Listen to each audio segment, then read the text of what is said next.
Top quality और consistent performance के लिए सिर्फ सिल्वर पंप नाम याद रखना। ಇನ್ನು ನಿನ್ನೆ ದಿನ ಗುಂಡಿನ ದಾಳಿಗೂ ಮುಂಚಿತವಾಗಿ ಏನೇನಾಗಿತ್ತು ಅನ್ನೋದಕ್ಕೆ ಸಂಬಂಧಪಟ್ಟಂತೆ ಕೆಲವೊಂದು ವಿಚಾರಗಳು ಗೊತ್ತಾಗ್ತಾ ಇದೆ. 2 ಬಾರಿ ಫೋನ್ ಕಾಲ್ ಬಂದಿರುತ್ತೆ ರಿಕ್ಕಿಗೆ ಗುಂಡಿನ ದಾಳಿ ಆಗೋದಕ್ಕೂ ಮುಂಚಿತವಾಗಿ. ಬೆಂಗಳೂರಿನಿಂದ ನಿನ್ನೆ ಸಂಜೆ 6:30ಕ್ಕೆ ಮನೆಗೆ ಬಂದಿರ್ತಾರೆ ರಿಕ್ಕಿ. ಬೆಂಗಳೂರಿನಿಂದ ಬಿಡದಿಯ ಮನೆಗೆ ವಾಪಸ್ ಆಗಿರ್ತಾರೆ. ರಾತ್ರಿ 10:30ಕ್ಕೆ ಬಿಡದಿಯ ಸೇತುವೆ ಬಳಿ ಬಂದು ವಾಪಸ್ ಆಗ್ತಾರೆ. ಬಿಡದಿ ಸೇತುವೆ ಬಳಿ ರಿಕ್ಕಿಗೆ ಒಂದು ಫೋನ್ ಕಾಲ್ ಬಂದಿರುತ್ತೆ. ಮನೆಗೆ ಬಂದ ನಂತರ ಇನ್ನೊಂದು ಫೋನ್ ಕಾಲ್ ಬರುತ್ತೆ. ಒಂದು ಬಿಡದಿ ಸೇತುವೆ ಬಳಿ ಬಂದಿದ್ದಾಗ ಒಂದು ಫೋನ್ ಕಾಲ್ ಬರುತ್ತೆ. ಅನಂತರ ಮನೆಗೆ ಬರ್ತಾರೆ, ಆಗ ಮತ್ತೊಂದು ಫೋನ್ ಕಾಲ್ ಬರುತ್ತೆ. ರಾತ್ರಿ 11:30ಕ್ಕೆ ಬಿಡದಿಯ ಮನೆ ಮುಂದೆ ಫೈರಿಂಗ್ ನಡೆಯುತ್ತೆ. ರಿಕ್ಕಿ ಮೇಲೆ ಫೈರಿಂಗ್ ಒಂದು ರೀತಿಯಾಗಿ ಅನುಮಾನವನ್ನ ಹುಟ್ಟಿಸ್ತಾ ಇದೆ. ಅದಕ್ಕೂ ಮುಂಚಿತವಾಗಿ ಬಂದಂತ ಕರೆಗಳು. ಒಂದ್ ಕಡೆ ಬಿಡದಿಯ ಮನೆಯನ್ನ ನವೀಕರಣ ಮಾಡ್ತಾ ಇದ್ದಾರೆ. ದೃಶ್ಯದಲ್ಲಿ ಗಮನಿಸ್ತಾ ಇರೋ ಹಾಗೆ ಸ್ವಲ್ಪದರಲ್ಲಿ ಪ್ರಾಣಾಪಾಯದಿಂದ ಪಾರಾಗಿದ್ದಾರೆ ಮುತ್ತಪ್ಪ ರೈ ಪುತ್ರ ರಿಕ್ಕಿ ರೈ. ಆಸ್ಪತ್ರೆಯಲ್ಲಿ ಚಿಕಿತ್ಸೆಯನ್ನ ಪಡೀತಾ ಇದ್ದಾರೆ. ಅದರ ಜೊತೆಗಿದ್ದಂತ ಕಾರ್ ಚಾಲಕನಿಗೂ ಕೂಡ ಸಣ್ಣ ಪುಟ್ಟ ಗಾಯಗಳಾಗಿದೆ ಅನ್ನೋದು ಗೊತ್ತಾಗ್ತಾ ಇದೆ. ಫೈರಿಂಗ್ ನಡೆದಂತ ಸ್ಥಳದ ದೃಶ್ಯಗಳನ್ನ ಕೂಡ ನೀವು ಗಮನಿಸಬಹುದು. ಕಾರ್ನ ಡೋರ್ ಸ್ಥಿತಿ ಯಾವ ರೀತಿಯಾಗಿ ಆಗಿದೆ ನೋಡಿ. ಎಷ್ಟು ಫೋರ್ಸ್ಫುಲ್ ಶೂಟ್ ಆಗಿರ್ಬೇಕಿದು. ಚೇರ್ನ ಕುಶನ್ ಕೂಡ ಅದರ ಮೂಲಕವಾಗಿ ಹಾದು ಹೋಗಿದೆ. ಸೊ ಕಿರಣ್ ಈ ಬಗ್ಗೆ ಹೆಚ್ಚಿನ ಮಾಹಿತಿಯನ್ನು ನೀಡ್ತಾರೆ ನಮ್ಮ ಕ್ರೈಮ್ ಹೆಡ್. ಕಿರಣ್, ಇದೀಗ ಗಮನಿಸ್ತಾ ಇದ್ದೀವಿ ನಿನ್ನೆ ರಾತ್ರಿ ಆಗಿರುವಂತಹ ಘಟನಾವಳಿಗಳು, ಜೊತೆಗೆ ಆ 2 ಫೋನ್ ಕಾಲ್ಗಳು ಬಹಳ ಇಂಪಾರ್ಟೆಂಟ್ ಆಗುತ್ತೆ, ಯಾರು ಮಾಡಿದ್ರು ಏನು ಅನ್ನೋದು. ಸೊ ಸದ್ಯಕ್ಕೆ ಏನು ಅಪ್ಡೇಟ್ ಇದೆ ಅಂತ ಈ ಕೇಸ್ ಸಂಬಂಧಪಟ್ಟ ಹಾಗೆ ಕಿರಣ್? ಈಗಾಗಲೇ ಈಗ ಸಂಬಂಧಪಟ್ಟಂತೆ 2 ಫೋನ್ ಕಾಲ್ ನೀವು ಹೇಳದಂಗೆ ಬಹಳ ಇಂಪಾರ್ಟೆಂಟ್ ಆಗಿದೆ, ಕ್ರೂಷಿಯಲ್. ಯಾಕೆಂದ್ರೆ ರಿಕ್ಕಿ ರೈ ಸುಮಾರು 6-6:30 ಅಷ್ಟೊತ್ತಿಗೆ ಆತನ ಬೆಂಗಳೂರಿನಿಂದ ಆತನ ಬಿಡದಿಯಲ್ಲಿರುವಂತ ಆತನ ಏನು ಮನೆ ಇದೆ ಅಲ್ಲಿಗೆ ಬರ್ತಾರೆ, ಬಂಗ್ಲೋಗೆ ಬರ್ತಾರೆ. ಬಂದಾದ್ಮೇಲೆ ಅಲ್ಲಿ ರಿನೋವೇಷನ್ ಕೂಡ ನಡೀತಾ ಇದೆ, ಸಣ್ಣ ಪುಟ್ಟ ರಿನೋವೇಷನ್ ನಡೀತಾ ಇದೆ. ಅದ ನಂತರ ಆತ ಸುಮಾರು 10-10:30 ಸುಮಾರಿಗೆ ಬೆಂಗಳೂರಿಗೆ ಓಡಬೇಕು ಅಂತ ಆತ ತನ್ನ ಗನ್ಮ್ಯಾನು ಮತ್ತೆ ಡ್ರೈವರ್ ಜೊತೆ ಮುಂದಕ್ಕೆ ಬರ್ತಾನೆ. ಮುಂದೆ ಬಂದು ಬಿಡದಿ ಬ್ರಿಡ್ಜ್ ಹತ್ರ ಬರ್ತಾ ಇದ್ದಂಗೆ ವೆಹಿಕಲ್ ಬರ್ತಾ ಇದ್ದಂಗೆ ಆತನಿಗೆ ಒಂದು ಫೋನ್ ಕಾಲ್ ಬರುತ್ತೆ.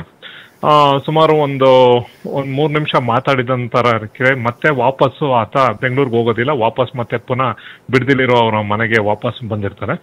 ವಾಪಸ್ ಬಂದ ನಂತರ ಮತ್ತೆ 1 ಅವರ್ ಆದ್ಮೇಲೆ ಮತ್ತೊಂದು ಫೋನ್ ಕಾಲ್ ಬರುತ್ತೆ.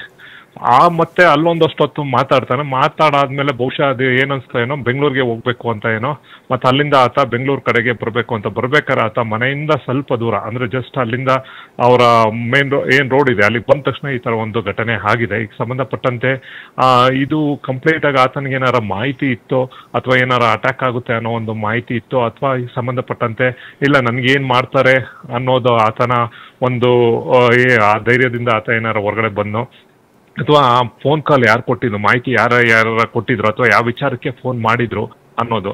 ಮತ್ತೆ ಇಲ್ಲಿವರೆಗೂ ಕೂಡ ಕಂಪ್ಲೇಂಟ್ ಅನ್ನು ಕೂಡ ದಾಖಲೆ ಮಾಡಕ್ಕೆ ಇಂದು ಮೀನಾಮೇಶ ಹೇಳಿಸ್ತಾ ಇದ್ದಾರೆ. ಅದೇ ಯಾರ ಮೇಲೆ ಕೊಡ್ಬೇಕು ಅಥವಾ ಏನಾಗಿದೆ, ಯಾರು ಇದ್ದಾರೆ ಹಿಂದೆ ಅಂತ. ಬಹುಶಃ ಆ ಕಂಪ್ಲೇಂಟ್ ಏನಾರ ಕೊಡ್ಲಿಲ್ಲ ಅಂದ್ರೆ ಮಧ್ಯಾಹ್ನ ಅಷ್ಟೊತ್ತಿಗೆ ಪೊಲೀಸ್ ಫೋಟೋ ಕೇಸ್ ರಿಜಿಸ್ಟರ್ ಮಾಡಿಕೊಂಡು ತನಿಖೆಯನ್ನ ಮಾಡ್ತಾರೆ. ಧನ್ಯವಾದ ಕಿರಣ್. ಇನ್ನು 12 ಗೇಜ್ನ ಶಾರ್ಟ್ ಗನ್ ಮೂಲಕ ಕಾರ್ನ ಮೇಲೆ ಫೈರಿಂಗ್ ಆಗಿದೆ. ಚೂರು ಯಾಮಾರಿದ್ರು ಕೂಡ ರಿಕ್ಕಿ ರೈ ಪ್ರಾಣಕ್ಕೆ ಕುತ್ತಾಗ್ತಾ ಇದೆ. ಸೊ 12 ಗೇಜ್ನ ಶಾರ್ಟ್ ಗನ್ ಮೂಲಕ ಕಾರ್ನ ಮೇಲೆ ಫೈರಿಂಗ್ ಆಗಿದೆ. ನಿಮಗೆ ಆ ಬುಲೆಟ್ ಅನ್ನ ಕೂಡ ತೋರಿಸ್ತೀವಿ, ಏನು ಸೈಜ್ ಇದೆ ಏನು. ಚೂರು ಯಾಮಾರಿದ್ರು ಕೂಡ ರಿಕ್ಕಿ ರೈ ಪ್ರಾಣಕ್ಕೆ ಕುತ್ತು ತರ್ತಾ ಇತ್ತು. ಡ್ರೈವರ್ ಕುಳಿತಿದ್ದ ಡೋರ್ ಮೂಲಕ ಅಲ್ಲಿ ನುಸುಳಿರುವಂತಹ ಬುಲೆಟ್, ಅದಾದ್ಮೇಲೆ ಚಾಲಕನ ಬೆನ್ನಿನ ಹಿಂದಿನ ಸೀಟ್ನ ಕುಶನ್ ಒಳಗೆ ಎಂಟ್ರಿ ಆಗಿದೆ. ಹಿಂಬದಿ ಸೀಟ್ನಲ್ಲಿ ಕುಳಿತಿದ್ದ ರಿಕ್ಕಿ ರೈಗೆ ತಗುಲಿದಂತಹ ಗುಂಡು. ಸೊ ರಿಕ್ಕಿ ರೈಗೆ ತಗುಲಿ ಅಲ್ಲಿ ಏಟಾಗಿದೆ, ನಿಮಗೆ ತೋರಿಸ್ತಾ ಇದ್ದೀವಿ ಆ ಒಂದು ರಂಧ್ರ ಏನಾಗಿದೆ ಅಂತ. ಸೊ ಪ್ರಶಾಂತ್ ಇದೀಗ ಸ್ಪಾಟ್ನಿಂದ ನೇರ ಸಂಪರ್ಕದಲ್ಲಿ ಜಾಯ್ನ್ ಆಗಿದ್ದಾರೆ. ಹಾಗೆ ಶಿವಪ್ರಸಾದ್ ಮಣಿಪಾಲ್ ಆಸ್ಪತ್ರೆಯಿಂದ ಜಾಯ್ನ್ ಆಗಿದ್ದಾರೆ. ಮೊದಲು ಪ್ರಶಾಂತ್ ಬಳಿ ಹೋಗೋದಾದ್ರೆ, ಪ್ರಶಾಂತ್ ನಾವೀಗ ಗಮನಿಸ್ತಾ ಇದ್ದೀವಿ, ಆಗ್ಲೂ ಕೂಡ ನೀವು ಪ್ರತ್ಯಕ್ಷ ವರದಿ ಕೊಟ್ರಿ, ಸದ್ಯಕ್ಕೆ ಏನ್ ಅಪ್ಡೇಟ್ ಸಿಗ್ತಾ ಇದೆ, ಎಷ್ಟೊತ್ತಿಗೆ ಎಕ್ಸಾಕ್ಟ್ಲಿ ಅಟ್ಯಾಕ್ ಆಗಿರೋದು, ಮನೆಯಿಂದ ಸುಮಾರು ಎಷ್ಟು ದೂರ ಇದೆ ಆ ಒಂದು ಪ್ರದೇಶ, ಜೊತೆಗೆ ಕಾಂಪೌಂಡ್ ಬಳಿ ಅವಿತು ಕೂತಿರೋದು ಎಲ್ಲವೂ ಕೂಡ ಪ್ರೀ ಪ್ಲಾನ್ಡ್ ಒಂದು ಅಟ್ಯಾಕ್ ಅಂತ ಅನಿಸ್ತಾ ಇದೆ. ಅವಿನಾಶ್, ಖಂಡಿತ ಪಕ್ಕಾ ಪ್ರೀ ಪ್ಲಾನ್ ಅನ್ನ ಮಾಡಿಕೊಂಡು ಶಾರ್ಪ್ ಶೂಟರ್ ಈ ಒಂದು ಕಾರಿನ ಮೇಲೆ ಅಟ್ಯಾಕ್ ಅನ್ನ ಮಾಡಿರುವಂತದ್ದು. ರಿಕ್ಕಿ ರೈ ಅವರನ್ನ ಹತ್ಯೆ ಮಾಡಲೇಬೇಕು ಅಂತ ಹೇಳಿ ಸಂಚನ್ನ ರೂಪಿಸಿ ತಡರಾತ್ರಿ ಈ ಒಂದು ಇನ್ಸಿಡೆಂಟ್ ನಡೆದಿದೆ. ನಾನು ಇವಾಗ ಆ ಸ್ಥಳದಲ್ಲಿ ಇದ್ದೀನಿ. ಇನ್ಸಿಡೆಂಟ್ ಏನ್ ಕಾಣ್ತಾ ಇದೆ, ಇದು ಬಿಡದಿ ಹೊರವಲಯದಲ್ಲಿರುವಂತಹ ಮುತ್ತಪ್ಪ ರೈ ಮನೆಯ ಮುಂಭಾಗದಲ್ಲಿರುವಂತದ್ದು. ಸುಮಾರು ಒಂದು 50-100 ಎಕರೆ ಪ್ರದೇಶದಲ್ಲಿ ಈ ಒಂದು ಮನೆ ಇರೋದು. ಆ ಮನೆಯಿಂದ ಮಧ್ಯರಾತ್ರಿ 12:30 ಸುಮಾರಿಗೆ ಇವರು ಕಾರಿನಲ್ಲಿ ಬಂದಂತಹ ಸಂದರ್ಭದಲ್ಲಿ ಶಾರ್ಪ್ ಶೂಟರ್ ಕಾರಿನ ಮೇಲೆ ಗುಂಡಿನ ದಾಳಿಯನ್ನು ನಡೆಸಿದ್ದಾರೆ. ಪ್ರಮುಖವಾಗಿ ನಿನ್ನೆ 6:30 ಸುಮಾರಿಗೆ ಬೆಂಗಳೂರಿನಿಂದ 2 ದಿವಸಗಳ ಕೆಳಗೆ ಏನು ರಿಕ್ಕಿ ಬಂದಿದ್ರು, ನಿನ್ನೆ 6:30 ವೇಳೆಗೆ ಈ ಒಂದು ಮನೆಗೆ ಬರ್ತಾರೆ. ಕೆಲಸವನ್ನೆಲ್ಲ ಮುಗಿಸ್ಕೊಂಡು ರಾತ್ರಿ 11:30 ಸುಮಾರಿಗೆ ಬೆಂಗಳೂರಿಗೆ ತೆರಳ್ತಾ ಇರ್ತಾರೆ. ಪ್ರತಿನಿತ್ಯ ಈ ಒಂದು ಕಾರನ್ನ ರಿಕ್ಕಿ ರೈ ಅವರೇ ಚಾಲನೆ ಮಾಡ್ತಾ ಇರ್ತಾರೆ. ಆದ್ರೆ ನಿನ್ನೆ ರಾತ್ರಿ ಕಾರನ್ನ ಚಾಲನೆ ಮಾಡೋದ್ರ ಬದಲು ಹಿಂಬದಿ ಸೀಟ್ ನಲ್ಲಿ ಕೂಡಿರ್ತಾರೆ. ಮುಂಭಾಗದಲ್ಲಿ ಅಂದ್ರೆ ಕಾರನ್ನ ಅವರ ಕಾರ್ ಡ್ರೈವರ್ ಇರ್ತಾರೆ ಬಸವರಾಜ್ ಅಂತ, ಅವರು ಚಾಲನೆ ಮಾಡ್ತಿರ್ತಾರೆ. ಪಕ್ಕದಲ್ಲಿ ಅವರ ಗನ್ ಮ್ಯಾನ್ ಇರ್ತಾರೆ. 11:30 ಸುಮಾರಿಗೆ ಹೋದಂತ ಸಂದರ್ಭದಲ್ಲಿ ಬಿಡದಿ ಬಳಿ ಹೋಗಿ ಮತ್ತೆ ಕಾರನ್ನು ವಾಪಸ್ ತೆಗೆದುಕೊಂಡು ಬರ್ತಾರೆ. ಬಂದು ವಾಪಸ್ ರಿಟರ್ನ್ ಮನೆಗೆ ಬರ್ತಾರೆ. ಅವರ ಮನೆಗೆ ಬಂದ್ಬಿಟ್ಟು ಏನೋ ಕೆಲವೊಂದಿಷ್ಟು ಕೆಲಸ ಇದೆ ಅಂತ ಕೆಲವೊಂದಿಷ್ಟು ಸಮಯವನ್ನ ಕಳೆದು 1 ಗಂಟೆಗಳ ಕಾಲ ಸಮಯವನ್ನ ಕಳೆದು ವಾಪಸ್ 12:30 ಸುಮಾರಿಗೆ ಇದೇ ಒಂದು ಕಾರಿನಲ್ಲಿ ಅಂದ್ರೆ K53 MC 7123 ಕಾರ್ನಲ್ಲಿ ತೆರಳುತ್ತಿದ್ದಂತಹ ಸಂದರ್ಭದಲ್ಲಿ ಏಕಾಏಕಿ ಶೂಟ್ ಅನ್ನ ಮಾಡಿರುವಂತದ್ದು. ಆ ಒಂದು ಡ್ರೈವರ್ನ ಬಲಭಾಗದ ಏನು ಡೋರ್ ಇರುತ್ತೆ, ಆ ಡೋರಿಗೂ ಕೂಡ ಸೀಳ್ಕೊಂಡು ಒಳಭಾಗದಲ್ಲಿ ಸೀಟನ್ನು ಕೂಡ ಸೀಳ್ಕೊಂಡು ಬುಲೆಟ್ ಇವರಿಗೆ ತಾಗಿರುವಂತದ್ದು. ಅಂದ್ರೆ ಹಿಂಬದಿಯ ಸೀಟ್ನಲ್ಲಿ ಕುಳಿತಿರುವಂತಹ ರಿಕ್ಕಿಗೆ ತಾಗಿರುವಂತದ್ದು. ಮೂಗಿನ ಭಾಗ ಹಾಗೂ ಕೈಯಿನ ಭಾಗಕ್ಕೆ ಗಂಭೀರವಾದ ಗಾಯ ಆಗಿದೆ. ಜೊತೆಗೆ ಬಸವರಾಜ್ ಡ್ರೈವರ್ ಏನಿದ್ರೆ ಆತರ ಬೆನ್ನಿನ ಭಾಗ ಕೂಡ ಆಗಿರುವಂತದ್ದು. ಈ ನಿಟ್ಟಿನಲ್ಲೂ ಕೂಡ ಈಗ ಪೊಲೀಸರು ತನಿಖೆಯನ್ನ ಮಾಡ್ತಿದ್ದಾರೆ. ಒಂದ್ ಕಡೆ ನೋಡಬಹುದು ಕೆಲವೊಂದಿಷ್ಟು ಈಗಾಗಲೇ ಪೊಲೀಸರಿಗೆ ಕ್ಲೂ ಸಿಕ್ಕಿದೆ. ಆ ಒಂದು ಘಟನಾ ಸ್ಥಳದ ಹಿಂಬದಿಯಲ್ಲಿ ಅಂದ್ರೆ ಒಂದು ಕಾಂಪೌಂಡ್ ಹಿಂಭಾಗದಲ್ಲಿ ಒಂದು ಮೊಬೈಲ್, 2 ಬುಲೆಟ್ ಕೂಡ ಸಿಕ್ಕಿದೆ. ಜೊತೆಗೆ ಮೆಟಲ್ ಡಿಟೆಕ್ಟರ್ ಮೂಲಕ ಸಾಕಷ್ಟು ಪರಿಶೀಲನೆ ಮಾಡ್ತಾರೆ.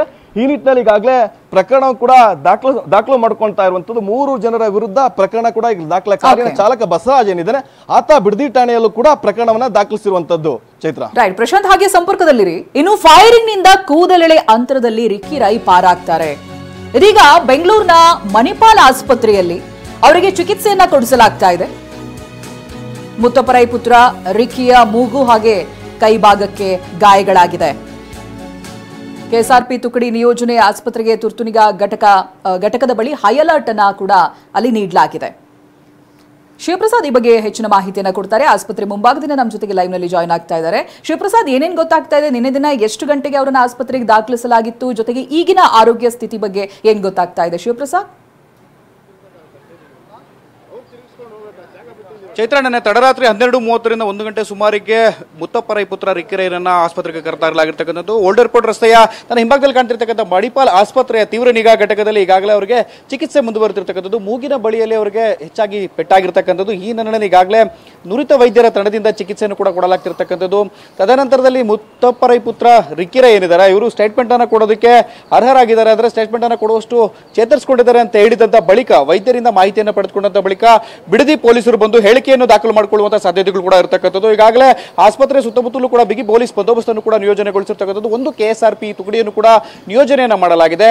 ಅಷ್ಟೇ ಅಲ್ಲದೆ ರಿಕ್ಕಿ ರೈ ಆಪ್ತ ವಲಯದಲ್ಲಿ ಗುರುತಿಸಿಕೊಂಡಿದ್ದಂತಹ ಅವರ ವಕೀಲರು ಕೂಡ ಈಗಾಗಲೇ ಅವರನ್ನ ಸಂಪರ್ಕವನ್ನ ಮಾಡಿರ್ತಕ್ಕಂಥದ್ದು.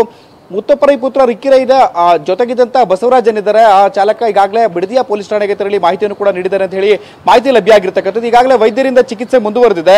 ತದನಂತರದಲ್ಲಿ ಇದೇನು ರಿಕ್ಕಿ ರೈ ಸ್ಟೇಟ್ಮೆಂಟ್ ಅನ್ನು ಕೊಡೋದಕ್ಕೆ ಚೇತರಿಸಿಕೊಂಡಿದ್ದಾರೆ ಅಂತ ಹೇಳಿದಂತ ಬಳಿಕ ವೈದ್ಯರಿಂದ ಮಾಹಿತಿಯನ್ನು ಪಡೆದುಕೊಂಡ ಬಿಡದಿ ಪೊಲೀಸರು ಆಸ್ಪತ್ರೆಗೆ ಬಂದು ಅವರಿಂದ ಮಾಹಿತಿಯನ್ನು ಪಡೆದುಕೊಂಡು ಸ್ಟೇಟ್ಮೆಂಟ್ ಅನ್ನು ಕೂಡ ದಾಖಲಿಸಿಕೊಳ್ಳಲಿರ್ತಕ್ಕಂಥದ್ದು. ಚೈತ್ರ,